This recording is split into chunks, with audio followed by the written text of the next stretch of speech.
Well, welcome everyone to Mental Iron. It's Lesley Timbol here, and I'm your hostess, so welcome. Now, I was speaking with Dave the other day, and normally we do our iron therapy on Mondays. We usually do it in the morning, and then he posts it later in the day. Unfortunately, he had something else scheduled, so we're going to try to do our iron therapy. I don't know if we're going to have it live or if we're going to have it taped. We're going to try to do it at the end of the week. Again, depends on the schedules. If we can line something up, if we can, we'll have another iron therapy episode out by the end of the week, hopefully. If not, then we'll have to wait till next week, Monday. But I'm doing my Mental Iron live, so if you guys have questions, please join in, put it in the chat. So the topic for today is learning how to forgive ourselves. Now, there's a lot of negativity in the world, including what we even say to ourselves. You may have heard the expression that we can be our own worst enemies, our own worst critic, because we can often do what I call negative self-talk, and it's usually that we talk down to ourselves, and sometimes it's out loud, but a lot of times it's up here in our minds. We feed ourselves a lot of negative messages, so a lot of times it's hard to accept even a compliment. So today's topic is talking about how to forgive ourselves, because we're not very good at that. And I went to school for a really long time, and not once in all the types of schooling I did I ever I was never taught in school how to forgive myself. Now I did learn how to do it. And I think it would be important this is an important topic that you guys might benefit from too. Hey, Dave, nice to see you. Thanks for joining. I'm just talking about how to forgive yourself. And I don't mean just you directly. I'm just talking about humans in general. But if you guys have questions about how to forgive yourself, or if there's another topic you want to talk about, just please put your question in the chat box, because I will be looking at the chat box from time to time. So I just wanted to start with a topic. And then, like I said, if there's any questions, or if you have, whether it's about that topic or something else, just pipe up. Okay, guys? So learning how to forgive ourselves. Like I said, we can be really hard on ourselves with the negative messages. And I've had people say, well, yeah, you know what? I don't even know how to be nice to myself. So when I work with my clients, I tell them, in order to change, you have to understand why you're changing. It's not because it's and I'll put this in air quotes, the right thing to do. I mean, it is the right thing to do, but that doesn't give you a lot of motivation. The right thing to do might be, according to my dentist, brushing my teeth 3 times a day. But I don't do it 3 times a day. I do it twice, but I don't do it 3 times a day. So when I say to people, understand why it's hard for you to forgive yourself, look at the purpose of why we berate ourselves, why we say negative messages. And a lot of times we're like, well, I've done this all my life. I don't know why.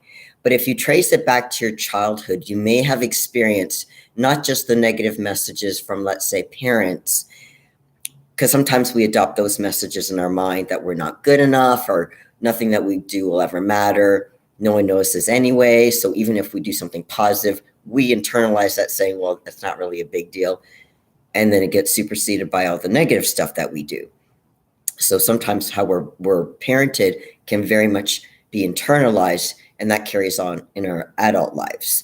So the other purpose is, even if you had a better childhood, sometimes we almost kind of feel that we have to pay a price so we don't make a mistake again.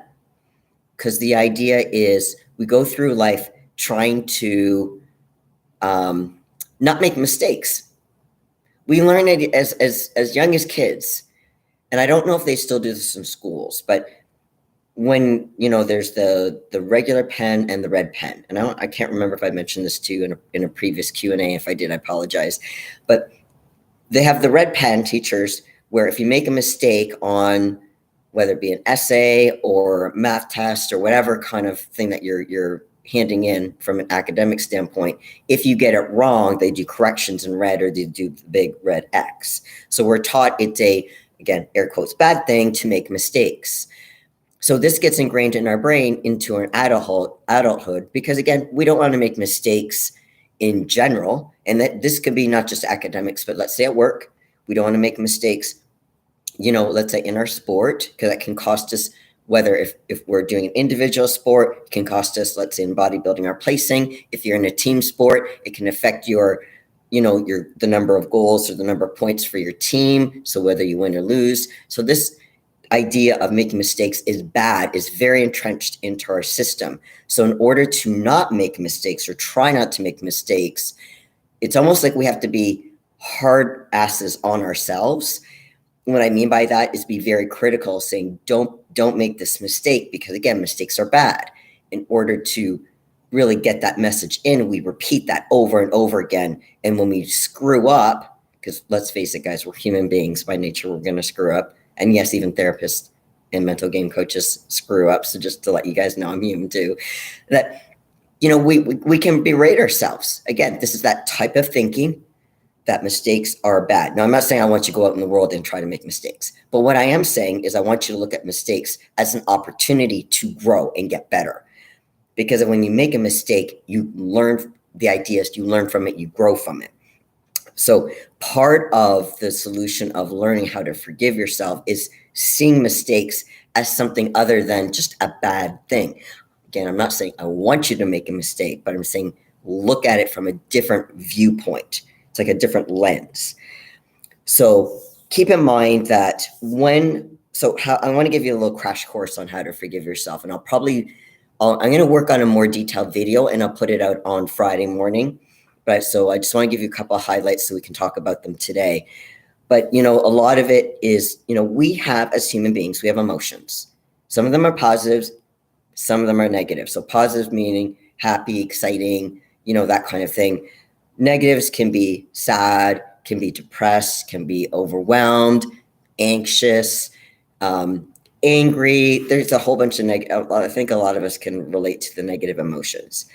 It's about being real about our emotions, to saying, hey, this really sucks. I'm disappointed in myself that I did X, whatever X might be. Okay, don't just focus on that. In order to move forward, you need to be able to process the emotion, what got you into that feeling. And a lot of it has to be related, your feelings, to your thoughts. So a lot of times, if you want to change your emotion, and in this case, learning how to forgive yourself because you're disappointed in yourself or you're berating yourself, that's obviously a negative thing. To change that is to spin it like a basketball. I use the word pivot. Spin it and see at the thought, okay, what was the preceding thought that led you to that? Let's dissect that thought, because maybe that thought isn't as broad as it should be to give you the full picture. Okay, you might be seeing a small piece of the puzzle, and you're basing all your emotion, all your judgment on yourself on that little piece versus the whole. So think of it like a piece of a pie instead of the entire pie.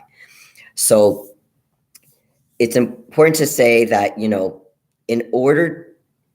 here's the thing. I want you to learn how to give yourself permission to say, I made a mistake. I didn't like making the mistake, but I'm going to learn from it. I'm going to move forward.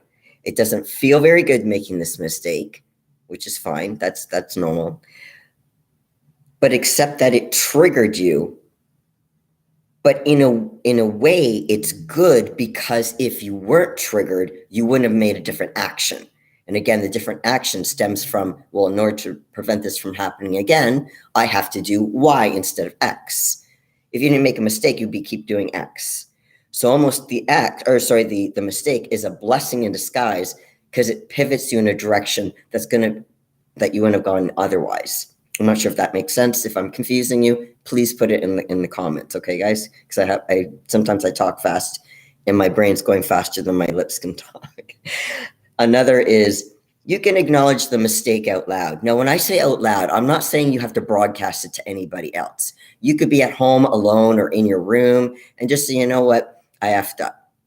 I maybe trusted someone I shouldn't have trusted. I maybe cheated on my diet. If you're in prep, I wasn't listening to the red flags in my head, because this person ended up lying to me or betrayed me or whatever. It's okay to be able to say, hey, you know what? I was too trusting. Now I'm just making up the scenario just to give you a concrete example. I want you to acknowledge that out loud. Again, I'm not saying you have to tell anybody. This could be just for you, but just to say it out loud. There's a difference between thinking something and actually speaking it. Even one step further is writing it down. So let me explain.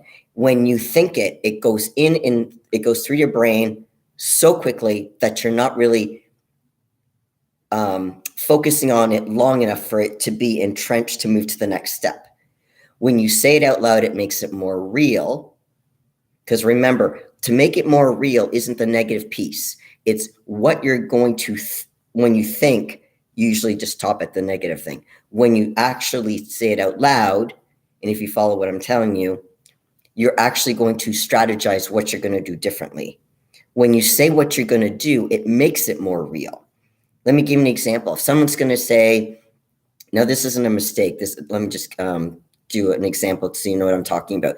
Let's say someone, maybe they've never competed, maybe they have competed. And again, I'm going to pick on bodybuilding, can be any sport. They might say, okay, I'm going to do a show in, I'm making this up, guys, June. Okay, cool. You're going to do a show in June. So they're like, okay.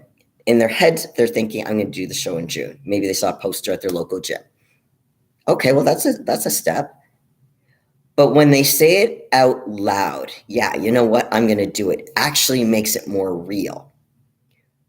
When you actually hire a coach or you tell someone, let's say you tell one of your gym buddies, hey, you see that poster about the show that's coming up in June? I'm going to do it. There's some accountability. You just said something out loud to somebody else.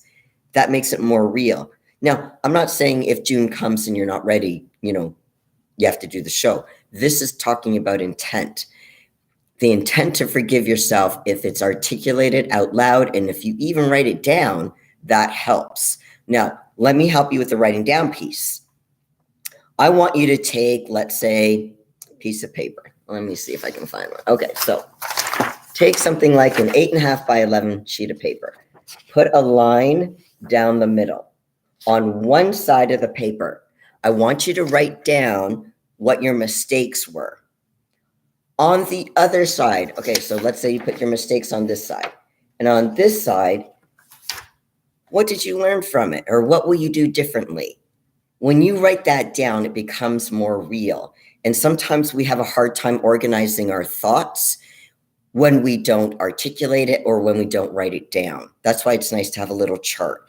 So sometimes journaling stuff can be very helpful for cementing our lessons learned. Plus, we can come back to it because sometimes we forget.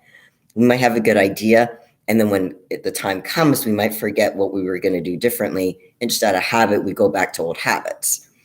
So sometimes that can be helpful as well. Now, also, I want you to learn, when I said to you guys at the beginning, sometimes we can be our own worst critic. I'm going to teach you how to be your best friend. Because oftentimes when people are hard on themselves, they don't have a problem. It's not that they're nice people. They're just not nice people to themselves. A lot of times they have no problem being very kind or very encouraging to somebody else. Could be maybe a friend, a family member, someone in their gym, whatever sport. And again, when I say gym, guys, again, I'm picking on bodybuilders, but this could be for any sport. But oftentimes we're nicer to other people than we are to ourselves. We have two different standards. Standards for us, standard for everybody else. So I want to change that. Now, I'm not saying be horrible to other people. What I'm saying is I want you to be nicer to you. Have standards, have goals. I'm not saying don't take accountability. That's still really important. But don't treat yourself like a dirtbag, okay? Because unless you're really, truly a dirtbag, which if you're watching this channel, you're not a dirtbag, okay? You might do things that you may not be proud of, and you might make mistakes. Okay, I get that. We all make mistakes, guys. It's whether you learn from it. But I want to coach you on how you be your best friend. You're like, okay, how do I do that, Lesley? Okay, let me tell you. I want you, if you have a stubborn bone, first of all, you have to have a stubborn bone in your body. So I was very blessed with a very stubborn mother. So she helped me great. So I need you to take whatever stubborn bone you have in your body. This is where you pull it out. because I need you to cop an attitude with yourself. I don't care if you have a mini-me version on your shoulder, and I mean, like, not necessarily me, but a mini-me version of you on your shoulder, and they're going to be someone who's going to talk back with logic, not emotion, logic. So let me give you an example. Did you ever see a cartoon where there's like an angel and a devil, where the devil tells you all this bullshit? You know, you're worthless. You know, you'll never figure this out. You're always going to make mistakes. No one cares about you. All this negative stuff. And I'm not saying people say that. I'm saying that this is what we tell ourselves. This is the negative voice. This is the critic. The angel, oh, she's like a lawyer. Okay, she uses facts. Back it up. Okay, you're worthless? Really? Are you worthless? Okay, well, actually, you bring money into your family, so are you worthless? Apparently not. She'll take it down. I'm saying she. The lawyer can be a male, too. I'm just saying she because I'm a female. So pick whatever gender you want. I'm just saying learn how to be your best friend by dissecting the negatives, which are usually insecurities, by the way, guys. And I want you to slam it with your best friend, which is called logic. I want the evidence that if I'm worthless, is it because someone told me I was worthless? And if it was, 3 words, guys, and I've said this before in a previous Q&A, consider the source. Is this person critical of you in general? Are they critical of other people? Do they have your best interests at heart? Can they be objective? Or are they biased? That's probably not the best person to look to. If you have a mentor who traditionally is more objective, first of all, they're going to give you constructive feedback.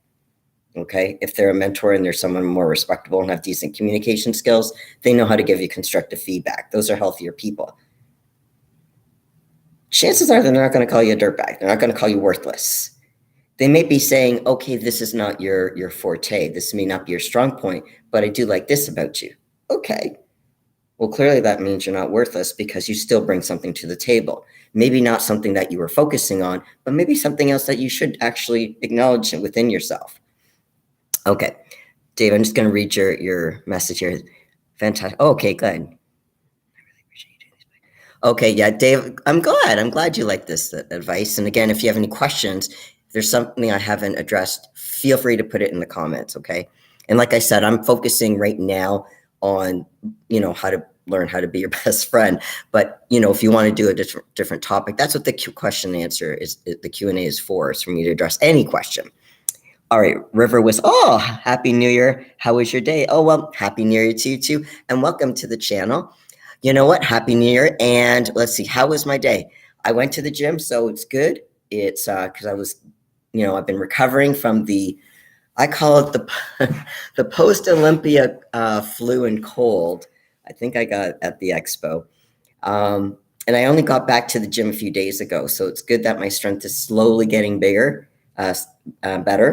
I've still had to drop down to lower weights just to kind of, as my energy gets better, then I can lift a little heavier. So my day's really good. And let's see what else. I got caught up on my laundry, so that's always a nice thing. Okay, so tell me about your day, guys. Are you guys having a good day? And if not, let me know what's going on because I might be able to help you. Okay. Oh, Jill, okay. Any tips on falling asleep better? My mind is always racing with random thoughts. Great question.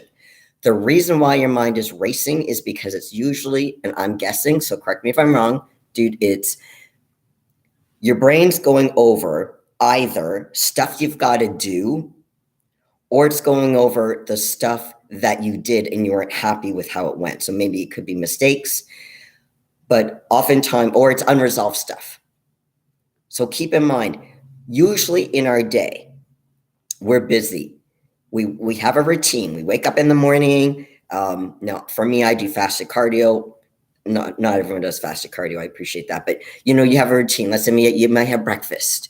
You might get changed. Some people go to work. We have a routine, let's say Monday to Friday. Our routine might be a bit different on the weekend, might be a bit more lax, depending on what your schedule is like. But we're usually busy throughout the day, so we're distracted. Again, whether it's work, if you're a student in your school, if you're at doing a sport, you're focusing on practicing your sport or being at the gym or whatever activity. So our mind is distracted. The only time our mind is not distracted is when we go to bed, because that's when our electronic devices in the ideal world are off. And I highly recommend people do not take their phones to bed. Okay.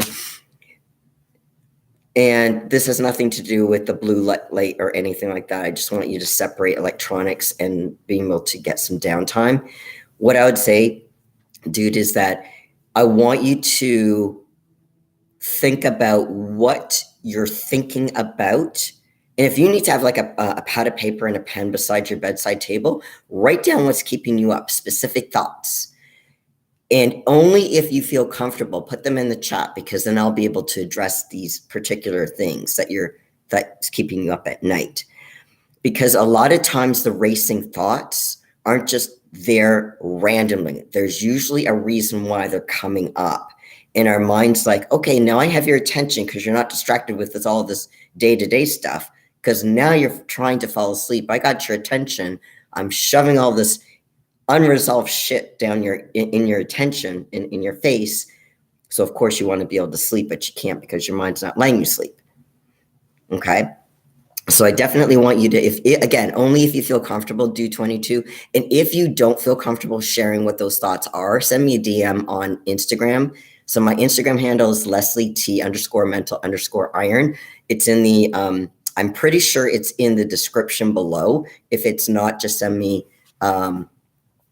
I'm pretty sure it's in the description below. But if not, like I said, it's Lesley T. So LESLEY T_mental_iron. DM me and I can get back to you on the specific thoughts if you don't feel comfortable putting it in the chat. But that's a great question. I would also say I would want you to work on a different bedtime routine. Oftentimes, and let me know if this is the case for you or not, we're like boom, boom, boom throughout the day. Let's say we have our dinner. Maybe watch some podcasts. I'm always watching bodybuilding podcasts. That's probably why I don't watch movies, because I watch so many bodybuilding podcasts. Anyway, so, at some point, it's about going from one thing to one thing to one thing, and then we go to bed. I would want you to have a bedtime routine where if you go to bed, theoretically, let's say I'm pulling this number out of my head, okay? Let's say you go to bed at 11. Maybe you go to bed earlier, maybe you go to bed later. But let's say you go to bed at 11 p.m. Don't be shutting down your computer or turning off your phone at 10:30 and then go to bed at 11. Give yourself at least an hour of non-electronic time before you go to sleep. And then I want you to be able to slowly get your mind transitioning into being more relaxed. So if you want to read, ideally, I'd like to do the pen and paper so you don't get tempted by all the little beeps on your phone or your tablet or whatever. If you don't do that, how about you write some stuff? How about you process some stuff or do some planning for tomorrow? Good, like I said, use the good old piece of paper and pen. You can always put it into your computer in the morning. Maybe you're going to do a food list as far as your groceries, or plan your meals. You can do logistics stuff, throw in a load of laundry. I want you to get away from the computers. Think of it like this. I don't know if you guys have kids or if you have nephews and nieces, but if you've ever had a pillow fight with kids, to expect to have a pillow fight with kids, and then after you guys are having fun, again, assuming no one gets hurt, you turn off the light and you expect them to go to sleep. They're wired. That's what we're like. Not that I'm not saying a pillow fight, but electronics is like a pillow fight. It doesn't give us the opportunity to wind down. So I'm not saying you can't be on your electronics. I would say try to be off your electronics if you can, an hour, minimum 45 minutes before you actually, if you're going to go to sleep. If your target time is 11, ideally 10, maybe 10:15, be off all electronics. Like for me, I tell my clients, if something is bothering you and it's 3 a.m., send me a text. I'm not going to text you back at 3, but send me a message, because I turn off well, first of all, the phone is not in my bedroom, but I turn off all the sounds off on my phone I don't hear it. I don't hear it. But I understand that if it's at 3 in the morning and you've got something and you don't want to forget it and you want to send me a text or an email, go for it. You're not going to wake me up. I encourage you guys, when you go to bed, turn off all the sounds on your phone. And ideally don't have any electronics in your bedroom. Okay. If you need to charge it, hopefully you have another, like I've in my kitchen, there's a plug. So that's where I keep it. So it's a separate space in my bedroom. So I would highly recommend you do that. But I'd want you to do a routine. So let me go back to the kids in the pillow fighting. I'm not saying you can't pillow fight with your kids, but then after that, go through the process of, okay, brush your teeth. So let's get it, start calming down, maybe read a story, maybe rub their back. So you're slowly getting into a more calmer state of mind. Okay. John, I'm guessing that you are in that pillow fight kind of mode, and that's why your brain can't shut down. Okay. I'm not saying you can't problem solve some of the stuff that's going on up here. That can be done, but that can wait till the next day. But figure out when you're going to allot a time, a little bit of time to do some reflection on that. Or if you want to hire myself or somebody else to help work through this, to give you concrete strategies to deal with the specific thoughts that are unresolved, that are keeping you haunted up here. So I hope that answers your question. Okay. What's your advice on trying to stop subconsciously pleasing other people, meaning their expectations more of live your best self? Okay, great question. Great question. A lot of times, yes, we are people pleasers. A lot of us are. And in and of itself, wanting to make other people happy is not a bad thing, okay? What's unhealthy about it is when you give yourself too much and you overextend yourself and you don't leave anything in the tank left for you because you gave so much to everybody else. What happens? Burnout. I have a compassion fatigue certificate. I actually have two. I did 2 workshops. So for people who are, let's say, as an example, first responders, those like nurses, doctors, there's a lot of people who will have compassion fatigue. So what that means is people in a position where they help other people. Now, this could be, let's say you have your elderly parents living with you or you're taking care of them. Let's say one of them has Alzheimer's. You can very easily get compassion fatigue because it's overwhelming. They drain you. They're not trying to, but just trying to care for another person constantly can give you that fatigue. Now, you're not talking about compassion fatigue here. You're trying to say, please, okay, meet their expectations. Let me just do this right now. Is it your job to meet someone else's expectations? So if you're talking about meeting the expectations of a coach, or are you talking about meeting expectations of, let's say, a boss or a friend or a family member? Because my response is going to vary a little bit depending on when you say other people. And yes, it can happen to other people, no doubt. But if there's specific ones that you want me to target, let me know. Because let me give you an example. If it's, and I'm making this up, if this isn't it, then let me know. If you feel safe to do that in the chat, or if not, like I said, send me a DM on Instagram. My Instagram handle is down below in the description. If not, then it's Lesley T_mental_iron. But if it's, let's say, a coach, let's say you're a competitor and your coach expects you to follow a particular, let's say, gear protocol. Okay, I'm gonna break this down a little bit. First of all, if they can make whatever suggestion they want. This is your body. If you don't feel comfortable, let's say, if a coach wants you to do tren and you don't want to do tren, then let your coach know that you don't feel comfortable doing tren. If they say you have to do tren, otherwise you won't win your show, go to another coach, because their expectations, first of all, are not realistic, because you can win shows without tren, just so you know. Now, let's say they want you to follow a particular meal plan and you're following it and you're plateauing. Bring it to their attention.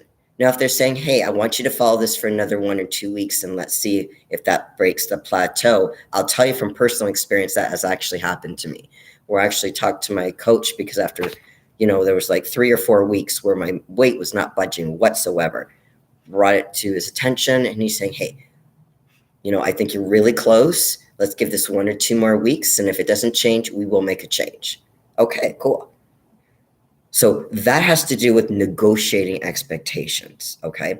But he was prepared. Now, let's say for the sake of argument, after 2 weeks, he didn't change it. Then I'll be saying, hey, look, I'm really feeling uncomfortable because my weight hasn't changed. If you're not, can we implement a change? And if he's saying no, I might be saying, I'm struggling with that. I'd like to know your reasons.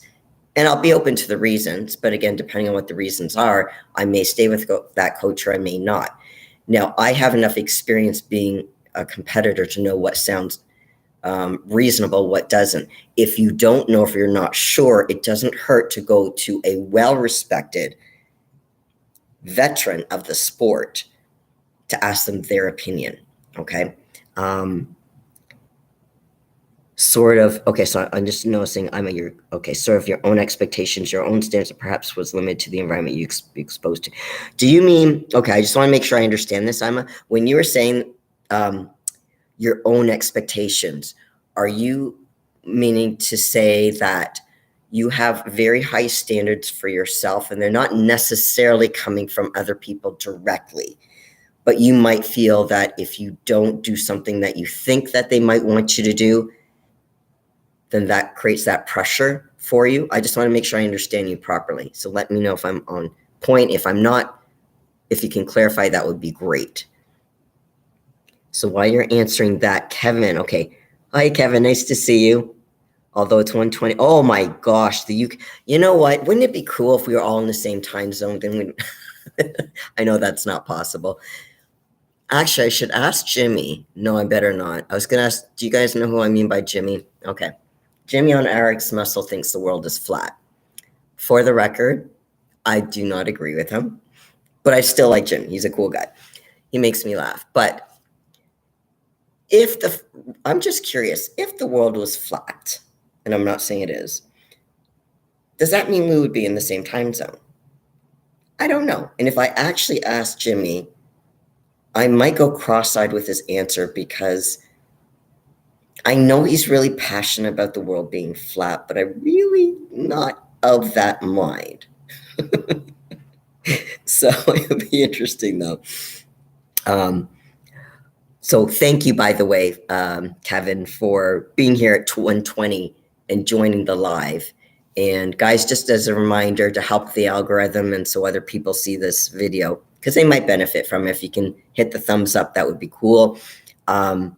Now, also, Kevin, so I was saying earlier, guys, if anyone came a bit later, if you have questions, specific questions, put them in the chat so I can address them.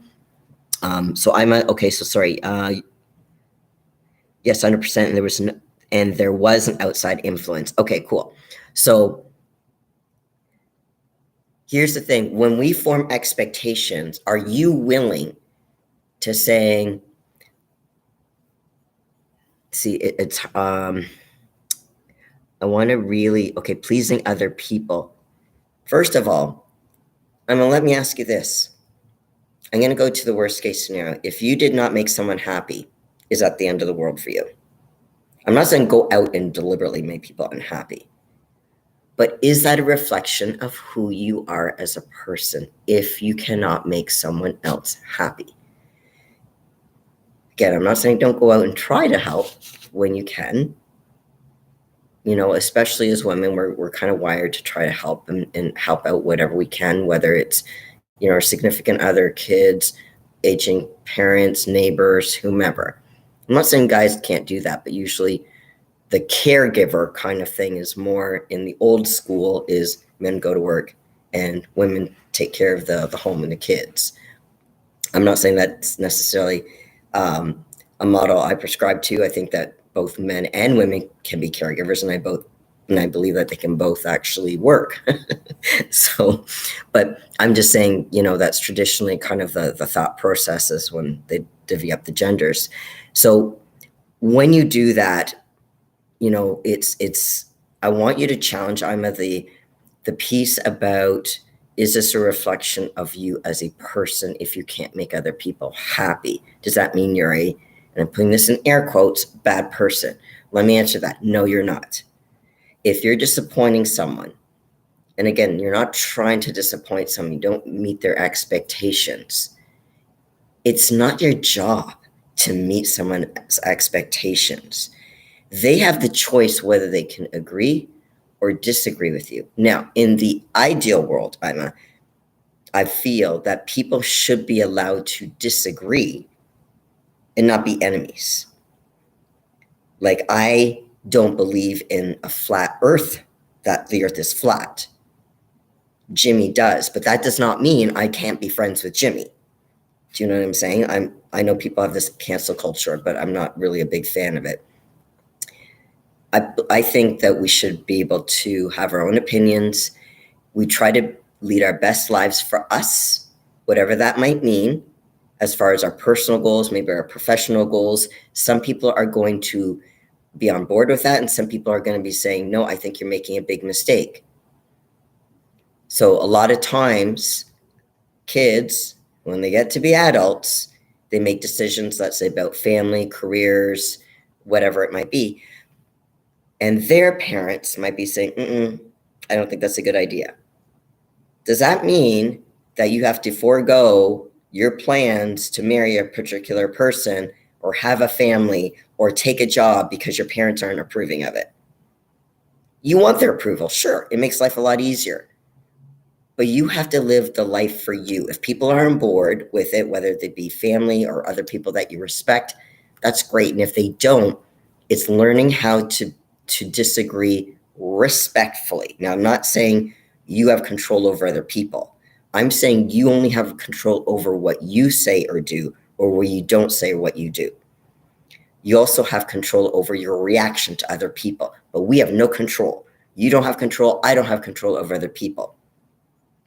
So if you can live the best life you can, and that includes making mistakes and forgiving yourself, learning from them, and growing from it, if they can be part of that process and support you, great. If they can't, then allow them give them permission that they're allowed to have their own opinion, but you may not agree with it.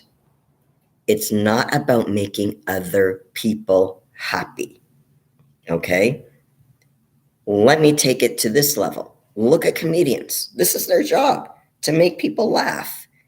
What if a comedian cannot make the audience laugh? Maybe they need to work on their delivery of their jokes, or maybe the content, or whatever.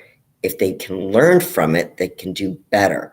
They might need to practice more, be more authentic, because if they come across as a robot, then that's not as engaging for the audience. There's always things that we can fine tune. But even people in the industry of trying to make other people happy,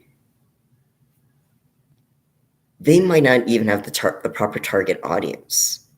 So you might have to adjust. So in the case now, most of us, I'm not saying we don't have a sense of humor, but most of us, at least people who are watching this, your job or your career is not going to be a comedian. I'm just using that as a more extreme example. I would challenge you to saying, if you live an authentic life, being true to who you are as a person and trying to do good in the world, trying to grow yourself, grow professionally, then to a certain extent, the heck with everybody else. Like I said, if they want to cheer you on, awesome. If they want to support you, awesome. If they don't, okay, maybe spend a little less time with them, or stay away from that topic when you do spend time with them. Okay? Now, if you have further questions about that, please pipe it up in the chat, okay? Okay, dude, tips on controlling your own mind and thoughts. Now, a lot of times, in order to control your mind, while your thoughts are in your mind, keep in mind what the thoughts are. It's unresolved stuff. It's also tends to bear insecurities. Okay? So there's a couple of things going on. If you want to learn how to control it, you have to be able to dissect it. So how do you dissect it? First of all, you find out, what can I control? I can't control what if someone says something real, say, I don't know, something insulting. I'm making something up, dude. I have no idea. Again, if you want to give me a concrete example, put it in the chat. So I'm making this up. So if you're trying to control your mind and your thoughts, it's saying, what about this am I struggling with in your mind and your thoughts? If it's the I'm not good enough, or other people don't appreciate me, or again, what I'm just making up thoughts. If you have a specific one, put it in the chat. If it's the I'm not good enough, okay, in what? We're talking about bodybuilding, about life. Let's say just I'll make it more general. Let's say in life, I'm not good enough. I can never get out in front of the curve. I'm always like in debt. I can't have solid relationships. I don't have good friends. Again, I'm just throwing some stuff in the air. Okay, well that would make a lot of people upset, and it's hard to control that, because it's like if I'm experiencing those kind of thoughts and those feelings, it doesn't make me feel good. And then maybe because it's been happening for so long, and maybe it's, I don't know how to change it in the moment, or for a while, I don't know how to change it. Maybe I don't have the tools. I can absorb this and it makes me feel shittier as time goes on. So then it almost like it's reinforced that any future negative thing just kind of reinforces that belief that I'm garbage. Okay. If you want to control that, challenge it. Challenge the insecurity with logic, like I was saying. Get your lawyer out. Okay? Get your lawyer and really dissect it. Are you truly worthless? Have you brought any worth to anyone's life in the world? Okay? I'm guessing you have on some level. If you can't think of something, I want you to really reflect. How do you find this out? Have you ever had a good friend? Ever? Because if you have, even if you're not friends with them still, that means at that point in time, you had the capacity to form a bond with someone, even if it was for a short period of time. There's something good there, and it's learning how to bring it out more. Maybe other people don't see it because you're guarded. I realized, when did I'm trying to remember when I realized this. So people who are, I don't know if they don't have to be necessarily famous. They could be famous. If I see them, I will go out of my way not to make eye contact, to show them respect, because I know they're so used to being, let's say, well-known bodybuilders at the gym. If I see them, out of respect, because I know they get mulled by a lot of other people, I will give them space. I won't even look at them sometimes, or I won't keep a look. I might kind of look up just to kind of, and I might be able to, just do a little smile and an acknowledgement. But sometimes I won't even get that, because I want to respect their time working out in the gym. What I learned is that if they happen to see me and I didn't recognize them or give them some type of acknowledgement, let's say I've met them before, they were offended. They thought I was slighting them, and I wasn't. It was that I was trying to respect their space, because I know, like I said, they get interrupted with their workout and I know what that's like, and I wanted to respect their time. So sometimes we misinterpret people's behavior. So I want you to consider, because we all do, the worst case scenario. I also want you to consider the best case scenario. So as an example, if that person thought I was slighting them, to say, hey, maybe they were respecting my time. The worst case scenario was, oh, wait, she's mad at me. And then I want you to do a middle of the road scenario. Well, I'm not really sure why she's behaving that way. Okay, so you're not sure. We've got some options here. What's one way you can find it? If you want to know for sure, go to the source and ask them. Either talk to them in person or send them a message saying, hey, I saw you at the gym. You're a bit quiet on me. Just want to know if we were still okay. And by the way, in those kind of situations, I would prefer face-to-face.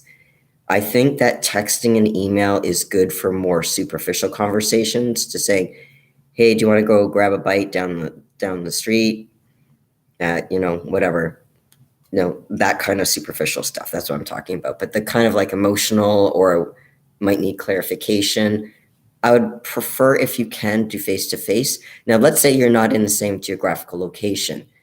Let's say you're just talking online. Well, there's stuff like, whether you do, I know a lot of people use Zoom. So you could do like a video conference kind of thing. I use Google Meet because I find Google Meet is a little bit more secure than Zoom. And I know there's different platforms out there, but you can do a video platform where you can actually see the person. So that's a little bit better. And especially if you're in a different geographical location, that's more easier. So I would recommend, having a conversation with someone. But controlling your own thoughts and a lot of your emotions is finding, okay, what can you do about these insecurities? And also challenge them. Say, where's the proof? Like I said, bring out that stubborn piece to say, I want logic. Back this up and be honest with yourself. Don't just take a fraction of the stuff. Look at the whole, like I said at the beginning, don't look at the pie, the slice of pie. Look at the entire pie. Okay? So, dude, when you're talking about controlling your mind and your thoughts, what I'm guessing, and I don't know because we haven't had a conversation about this, I'm guessing you have a certain narrative that's getting played over and over in your mind, and it's missing some vital pieces of information. So you're only getting like a pie picture. So the reason why you can't control your mind and your thoughts is you're absorbing certain assumptions that are not true. And it's about giving you some avenues to saying, here's a choice that you could do differently that would make your life a lot differently. Maybe not right away, but it would take some time. It's like kind of like building muscle. Most of us can't build muscle overnight. It takes time. We can do that with our mental muscle. So that can be done. Big boy. Oh, how am I doing tonight? Good, big boy. Really good. I'm back on being on the mend. I'm not 100% from the post-Olympia flu cold. So, but I'm much better, and I've been at the gym. My strength is slowly returning, so pretty good. How are you doing? Okay, negative mindset to where people can't focus on their work or training due to being bothered by negative people. This happens a lot.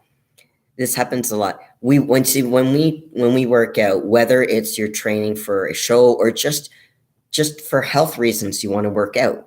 And sometimes people work out because it's a good distraction, or it's helps them relieve some stress. So the last thing they want is stress at the gym, whether it's being interrupted by people a lot, whether it's, and I did a little rant on this on a previous Q&A. I called them, okay, it's about tripods. So I won't go into another rerun, just really quickly. I don't mind if people pull out a tripod to be able to, maybe they're filming something and they want to show their coach. This is let's say, I don't know, I'm making this up. Let's say a deadlift. They're showing, and they want to show how they're doing a deadlift. So maybe their coach or even their physiotherapist might say how they could do it a little bit differently, because maybe they're doing it incorrectly, and that's why they're having certain issues, maybe with their hips or their knees or whatever.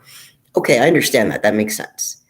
And let's say for social media, they might want to do a little piece to show people, as far as educating people on how to do a particular movement, or to, kind of, sometimes they have sponsors that require them to do X number of videos. Okay, cool. I get the tripod thing, but if it's taking up a lot of space, we call it footprint, a lot of space on the gym floor, and it impedes people's ability to go back and forth from the equipment, then I'm not such a fan of that. So that's a different type of interruption. So what I recommend is, if people are doing tripods, either go to a gym that's a lot bigger, that can accommodate that space, or specifically maybe contact the reception at the front desk area of that gym, if there's a particular gym you want to go to, and find out the less busy areas and go then. Because a lot of people, like I said, you don't have to be a bodybuilder competing to want to go to the gym and not be disturbed. Now, I'm not saying you can't say hi, okay? I'm not saying you have to be antisocial.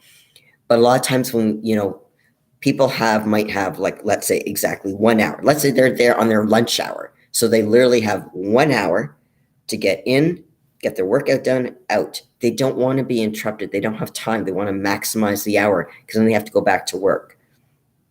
Or maybe it's that even if they have it at the end of the day, a lot of gyms tend to be busier at the end of the day. They just want to be able to get their workout in, go home, maybe have dinner, or maybe they come in after dinner and get to bed at a decent time. Now, for some people, they can work out and they're so tired, it helps them actually sleep afterwards. They'll do a post-workout shake and then go to sleep, and that's great.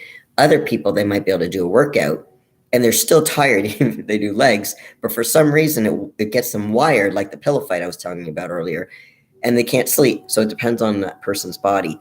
But yeah, I do agree that interruptions in any form, whether people are, I remember this guy, I don't mind when I finish a set. If someone wants to say, hey, how many more sets do you have? Okay, perfect. That's a valid question. But if I'm actually in the middle of a set and I'm still doing reps, please, unless you're correcting my form, please don't interrupt because I'm focusing on my movement. I'm focusing on my breathing. I'm focusing on the targeting muscle. I can't have a conversation with you when I'm in a set. Now, if you're my coach, my trainer, different story, okay? But they also know when it's appropriate, when they need to, again, and they're not talking just to have a conversation with me. They're probably advising me on maybe fixing, maybe how I'm doing something in the movement.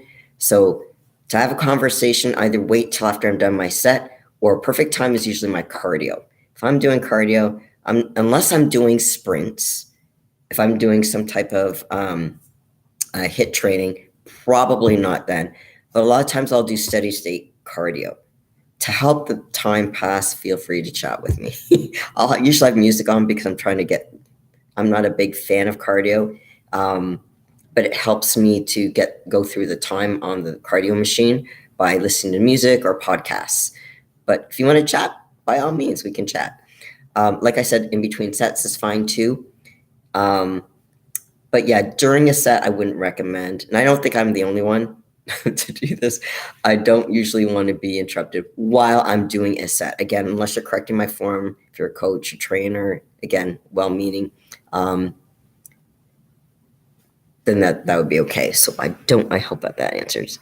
Okay, texting or social media message is the best kind of communication, especially when it's between a couple that are having issues. It's better to sit down in the same room and talk face to face. Agree, big boy. Yeah. And I agree with you. If you're texting, see, communication is really important. Like I said, if it's hey, can you pick up some, I don't know, some whey protein isolate powder on your way home? Okay, that's something you can text. I'm not saying you can't call someone, but when you're having meaningful conversations, a lot can be misconstrued in a text or an email. Now, this is not just, to your point, big boy, definitely in relationships, but this can happen with work. A lot of times people can misinterpret what's being said. You might have said something very lighthearted and they took it in a very different or serious way, and that's not how you meant it at all. But when you talk with someone, you can correct that right away. You can also see their facial expressions and see their body language. Listen to the intonation of their voice. If it's going up or down, you usually have a better idea, if they're saying something in a happier tone or maybe an anger tone or a sad tone, if it's face to face. If it's a text message, we can't, unless you do emojis, and sometimes there's sarcastic emojis, they have to be careful of that. A lot too much can get misunderstood. Feelings can get hurt. People can get angry, and it might just go in a really bad direction. So I agree with the big boy. When it comes to more serious conversations, if you're going to text about it, say, hey, I think we need to talk about this a little further in person. What time can we, get together and have this discussion? I think that would be okay from a text. to try to coordinate the face-to-face. But yes, I do agree. Everything, whether relationships, whether it's personal or business, it needs to be face-to-face if it's not something more superficial. So I agree. Okay. Dude 22, you are welcome, dude. I hope I answered your question. Like I said, there may be some stuff I haven't touched upon because I think there's a lot there. If you want to work together, let me know. Send me a message on DM me on Instagram, and then I can really give you a detailed plan on how to deal with the specific things that are preventing you from sleeping or keeping you up all night. Okay. All right. I'm doing good, keeping busy and training again. Good. Hey, big boy, are you training for a show? Just out of curiosity, or just training for fitness? Milt, hey, nice to see you. It hits home. Okay, yeah. You know what? A lot of these things do, and I can't wait till one day. I would love to be at an expo where I can just talk to you guys in person. Not to say I'm against doing this, but I would like to see your faces and I would like to be able to interact with you more. So one day, hopefully I can make it to an expo of some sort and chat with you guys, meet you guys to face, but really because for me, again, I'm not against doing these lives, but I like to see you guys too, and I feel I can communicate better if I can see you face to face. But for now, because we can't, we'll deal with this. This is okay. And so I'm grateful you guys are here. Okay, so I meant to texting isn't the best way of communication. Actually, I thought you meant that earlier, actually. Face to face is best. Yeah. Expo, that would be cool. Yep. No, I'm hoping. Okay, training for fitness mostly, but also training for wrestling. Oh, you're a wrestler. Very cool. Okay, awesome. Now, just out of curiosity, for the wrestling, big boy, is there a tournament coming up? Or is this just, you wrestle, you don't do tournaments, but it is for fitness and to get better at wrestling? Because I like hearing about people in other sports. Like, as much as I'm into bodybuilding, I like to hear about other sports. So a lot of people have told me actually about martial arts, different types of, let's say I had a soccer player, baseball player, different kind of sports. But yeah, it's really cool. I like it when people tell me about their sports, whether it's bodybuilding or otherwise. But fitness is really cool too. I mean, there are a lot of people in the fitness industry who will never be competitive athletes, but you don't have to be. You have to be a special kind of weird to be a competitive athlete. Self-proclaimed weirdo right here. I'm actually probably going to take the full year off. Normally, I don't do that. Unless something changes, my goal is to take the year off. Why? One, I want my body to grow, but two, and more importantly, is I find that I have my private practice doing the registered psychotherapy thing for individuals and couples. When I compete, I'm all in.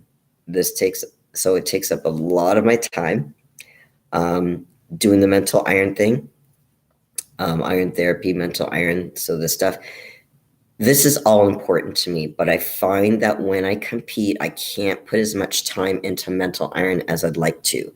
So what I mean by that is that, let's say I want to go to a show, and I don't mean to compete. I mean to help athletes or to go to expos or whatever. I can't do that if I'm in prep because it's so demanding on my energy and, travel time and everything else. If I'm not competing, I can spend more time helping you guys, helping other athletes, helping other bodybuilders. And I find, I tried to do that this past year, and to juggle those three balls was too hard. So what I'm probably going to do is really focus more time on building the mental aspect and getting content out to you guys, seeing more athletes face to face, like I said, whether it be at shows, at expos, whatever I can do to make happen. I'm going to be doing my best to do that for the next year so I can really build this, because I find I get frustrated, not with you guys. I get frustrated that there's not more help out there for athletes. Again, not just bodybuilders, athletes in general. And you don't have to be, when I say an athlete, I'm picking on those who are competing, but athletes don't necessarily have to be competing. But people who are fitness minded, and I see them go through this mental stuff, and it's talked about in another podcast, bodybuilding podcast, talk about the importance of having the right mindset, whether it's a winning mindset or a learning mindset or learning how to be a better pro. And I don't mean a better pro as far as how to peak properly or diet or exercises. I'm talking about how to be good to your fans and being really grounded. So, that's important too. Don't get me wrong. People talk about it, but I don't see much being done about it other than talk. I would like to, and this is where I get frustrated because I want to be part of starting this movement of giving concrete strategies to people online, but also in person. And when I compete, I can't do all three of those pieces. So I might put the competing on hold. I'm still going to train. Don't get me wrong. I'm not missing my training. Apparently, I'm not missing doing my cardio, even though I don't like the cardio. But I put on a little extra weight over Christmas, so I got to lose that first.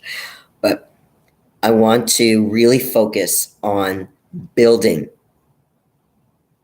the mental peace, awareness, strategies, and helping people, like I said, online and especially in person. I really want to be able to do that more in person. So that's why I'm going to likely take the year off so I can really, really help you guys. And like I said, if you can get the word out there, awesome. Anytime you guys can do a thumbs up or get people to subscribe to the channel. Again, this is not for my sake, honestly, guys. I know people say, hey, I want to have like 1 million followers. Okay, if I get 1 million followers one day, great. I just want content to help people. This is my goal because I see bodybuilders and other athletes suffering. I see them on other podcasts, whether it's depression, whether it's post-Olympia blues. Like seeing bodybuilders die or whatever. I see this all the time, and I'm like, I want to help that person. I want to help that person. Where is the support for these people? And I want to be able to get more hands-on experience and really help. So I know I'm sound like a broken record, but this honestly is from my heart, guys. I want to help athletes, bottom line. So in order to do that, I need to make more of a splash and put some more time. That's why I'm going to pull away from the competing side for a little bit and try to get the word out there. And like I said, if you guys can get the word out there, awesome. Anytime you see videos, if you find them valuable, give them a thumbs up. So other people, because again, I'm not really an expert on the algorithm, as you guys well know, I'm not very tech savvy, but to get the algorithm, if it works with a thumbs up, to get more people to see it so they can benefit from it. That's my thing. How do I get my content out there to other people so more people can see it? Again, if they're bodybuilders, great. If they're athletes, great. Fitness people, great. Anyone who's interested or could benefit from the material. Because even people who don't even work out, how to be your best friend, what I was talking about earlier, about what we can do to be our own best friends. It's not easy to do. What I'm telling you theoretically sounds easy, but to put it in practice is really hard. And like I say, to be your best friend is to giving yourself permission by changing how we look at making a mistake is really important because, again, I wasn't taught that in school. I don't expect you guys to know it. But if I know something that I feel that can benefit other people, I'm definitely going to share it. Definitely. And then if you guys benefit from it, great. Let me know. Let me know. And let me know if there's other things you want me to touch upon because there's so many topics I can cover. But if there's something specific, absolutely, like I said, put it in the chat. And for anyone who's watching this after the fact, because I can appreciate people are going to watch this because maybe you're at work and obviously there's different time zones and people are from different parts of the world. If you're watching this after the fact, after the chat is closed, feel free to put any questions, comments, suggestions for future videos in the comments. I will read them and I do get back to them eventually. So, and it's usually within 24, 48 hours. I'm usually pretty good about that. So, and if you don't feel comfortable putting it because it'll show your screen name below, shoot me a DM. I will not share your screen name, and you can say, hey, can you in the future talk about this whatever the topic might be. Or I had a question about your video, ask me the question. I'll respond on Instagram. So once again, my Instagram handle is Lesley T_mental_iron. It is in the description below. Shoot me a message and I'm happy to address it. Remember, I do these live Q&As every Monday at is it 8 p.m.? I was trying to message. Okay, so 8 p.m. Eastern Standard Time, 5 p.m. Vegas time every Monday. Okay. And then hopefully we can get the iron therapy episode out later this week. Like I said, Dave and I had some scheduling issues about doing it today, so we weren't able to do it. Hopefully we can do it at the end of this week. But like I said, worst case scenario, we'll do it next week, Monday. So just do one quick little perusal of the chat, see if there's anything else. Oh, you do the wrestling for live entertainment. I think that is awesome. Big boy, I love that. That's so awesome. What's your thoughts on Big Ramy's placing at the Olympia? Okay, so let me go. Okay, I love talking about the Olympia. Okay. From what I've saw from various, okay, now, first of all, let me put it this way. I was at the Olympia. When I saw Ramy, though, because of where I was, okay, so let me think. Hold on. The Friday, did I see? So I saw prejudging. But because of where I was sitting in the theater, for me to get a good eye on what the guys look like, I was actually looking at the screen. So I'm assuming that's similar to the live stream. And I will say this, there's a big difference between seeing them and let's say you're in the second row in person versus the live stream. The live stream was nowhere near as clear. Having said that, what I did see when Ramy first came out, I was like, oh shit, he's going to win when he just walked out. But when he started standing up next to the other guys, I know something was off. I couldn't put my finger on it. And again, I was going by the live screen. Where he placed, I actually thought, and by the way, just for the record, I like Ramy. I do. But he did not come in conditioned. Well, to be honest, I thought last year he didn't. Last year I thought Brandon should have won, just personal preference, because I thought Brandon was more sharper than Ramy. Now, did Ramy deserve it the year before? Absolutely. But Hani deserved to win. I do agree with that. Now, I can go into more detail about that later. But if anything, I think I was really pleased with, see, Ramy, I want to say was he fifth? Do you guys remember, was he fifth? Because if he was fifth, I think he should have been sixth. Because, oh shoot, it's actually just slipped my mind. Who came in one place after Ramy? Samson. Was it Samson Dowda? Okay, fifth place. Oh, okay, Ramy came in fifth? Okay. If Ramy came in fifth, I think he should have been sixth. And then, if anything, I think Samson should have been ahead of Ramy. That's what I personally thought. And again, this does not mean I like all the guys, by the way. I think they're all cool, and I think they work their asses off. But it is hard to peak. Going on at night that late presents its own set of challenges. My understanding was very cold backstage, which can absolutely affect you too. If it's been cold and you wait till the very end of the night, that will affect how people peak. But having said that, everyone had the same conditions. People's bodies do respond differently. And I know there were other podcasts that were talking about the divots in Ramy's legs, and they've always been there. It just seemed more pronounced this year than other years. And then his back, and again, I know his back was similar last year, but I felt it was actually worse this year. And I think that's why he came in fifth, but I really think he should have been sixth.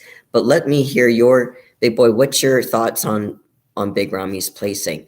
I thought he should have been sixth, personal preference. I'm not a judge, by the way, but that's where I thought. Where did you think he should have placed, Big Boy? I'm curious. And anyone else in the chat, if you guys want to chime in, please do so. Milt, been trying for years, getting better though. Okay, so Milt, at what? Sorry. Are you better trying? What are you trying for years, Milt? Just curious. Kevin, what do you think about these sports persons, athletes, collapses during fitness games? I saw that. I'm like, holy moly. I know some people are blaming it on the shot. I have no idea if it's the shot or not. There's something, it's scary. It's very, very scary. It feels like there's a lot more. And again, is it shot related? Who knows? Who knows? But something needs to be put in place because, there's, I think, what was the one I saw? One of the ones I saw where the guy just I think he got hit in the heart and then he went backwards, like totally backwards, and he fell down. It was really scary how easily it seemed to happened. But yeah, it's very, very scary, Kevin. Something needs to be done. What that is, I'm not clear. There needs to be some discovery about why these things are happening. And again, do we need to put some extra protection around certain people or certain kind of rules? I don't know, and it might depend on the sport. But to find out, is there something that's similar in all of these situations, other than the fact that these are horrible situations? But yeah, something needs to be done because that's really scary. It shouldn't be happening. Big boy. Okay, so being a friend to yourself. I'm glad, Mel. It's hard to be a friend to ourselves sometimes, though. So I'm glad you're able to do that. That's really cool. Yeah, seeing him go from first for 2 years to fifth place was, it was surprising. But yes, Rami definitely looked off compared to the previous 2 years. And you know what? I thought he was off, not just so they were talking. And again, I don't know what's true and what's not true. But whether there's nerve damage or whether, I think on Fuad's podcast, he's saying Rami's seeing Dr. Khan, and they might be doing some stem cell stuff. I have to believe Fuad's telling the truth because he's never. I have no reason to believe otherwise. I've never had any experience with Fuad lying. So, assuming that Rami is doing stem cell research and seeing Dr. Khan and having that done, can that undo a lot of the damage? I don't know enough about. So here's the thing: if I don't know something, guys, I'm not going to pretend I do. I don't know enough about stem cell research or what it does. I know it's good, but can it reverse certain things where Rami can come back to the way he was? I don't know. I know he did Rami did a quick little, I don't know if it was YouTube or a short or some type of video, but he did say he was planning on coming back next year. So we'll see. But I was happy that Hadi got it because I actually thought Hadi won in 2019, I think it was actually. But I was so glad because it really felt that the judges put time and Steve Weinberger, he's been doing this for how many years? I don't know how many decades he's been doing this, but I felt like he placed the guys really well. Now, there could be a case moving certain people around, but I could understand the logic about why he put people the way they did. But I didn't think there was politics. For someone like Hadi, and I was very happy because he came in a little bigger, not as conditioned as he normally is, but he is very super conditioned. But when they call it Olympia conditioning, that's a completely different level. And Hadi conditioning he's used to. For him to come in that conditioned, if he came as conditioned as he did in previous years as this year, I don't think he would have been as big. So I think he had to sacrifice a little conditioning to come in bigger, as far as fuller, but he legitimately had more muscle. And that's what he needed. So the thing is, here's the thing, guys. When you get these top guys, not just an open, if you want to progress, you listen to the judges' feedback. That's what counts. I'm not saying you can't be open to other people's feedback, but the judges, these are the people who are marking you. So if you're going to be at the Olympia next year and they're giving you feedback saying, hey, we want you to put on X number of pounds, or we want you to have more of a V taper, that's what you focus on. Forget what everyone else says. That's what you focus on. That's what the judges are telling you. And they said to Hadi he needed to put more muscle mass on. That's what he did, and he was rewarded for it. Now, will he win next year? Who knows? Derek, he will be definitely working on his chest, no doubt. He'll probably be working on, he wasn't as conditioned. Again, they're experimenting with his body. He came just from 212. Going from 212 to going second place in an open show is pretty damn impressive, if you ask me. The question is, if Flex Lewis competed in open, we would have had potentially the top 3 guys could have been all 212s. Because remember, Hadi was 212 before too. Now, where would have Flex placed? And I'm thinking Flex at his best. Now, by the way, for the record, guys, I completely respect Flex's decision to retire. Completely respect it. I'm saying if he did, I think he has the best qualities of Hadi in the respect he has mature muscle mass. That guy comes in super dense. He has the V taper and he knows how to come in conditioning. So I could be biased. Fair enough, you guys can disagree with me, but I feel if we had the best, and again, I completely respect why he didn't compete, but if Flex Lewis competed, I believe he would have won the Olympia. My opinion, you don't have to agree. That's just my opinion, because he's got the muscle, dense muscle, deep etched in. He's got crazy tie-ins. He's bubbly. Like I said, he brings in that V taper. He comes in conditioned, super conditioned, shredded. So again, you guys can disagree, but if Flex Lewis competed, I think Flex would have won. No disrespect to Hadi at all. I am so happy he won. We'll see what happens. A lot of things are going to change over the next year. So it'll be interesting, very, very interesting to see what happens. I don't know if you guys are going to be watching the Arnolds. I'll be watching the Arnolds, not from the live stream. I will watch it. But it'll be interesting to see, can Bonac come back? Because I'm sure he was not happy at all with what he presented. Because I know he's going to be up there. So is Samson. Samson Dowdo is going to be up there too. And I don't know if Derek's name was not on the list when they released the list. Doesn't mean he can't jump in. So we'll see what happens. It's going to be interesting. Let's see. All right, guys, I think what I'm going to do, I'm going to grab a meal because it's getting close to my dinner time. So thank you very much for joining. I really appreciate you guys and for interacting, for your questions. And if there's any questions that you guys didn't get a chance to ask, like I said, put it in the comments below. I will get to them, whether it be, if depending on the question, I'll reply to it in the comments below, or I'll use it for our next Q&A. And again, I'll do this Q&A every Monday, 5 p.m. Vegas time, which is 8 p.m. Eastern Standard Time. So once again, really appreciate you guys, your support, for giving me the thumbs up, for interacting. Always enjoy it. And maybe one day we can meet in person. That would be really cool. So thanks again. Thanks for all your support. Hey, thanks, Kevin. I appreciate that. And like I said, if there's any kind of comments, questions that you want to ask me that you don't want to post, send me a DM on my Instagram and I will respond. So it's Lesley T_mental_iron. Thanks, Dave. I appreciate it as always. So guys, remember, have a great rest of your day, evening, and keep your mental game on. Bye for now.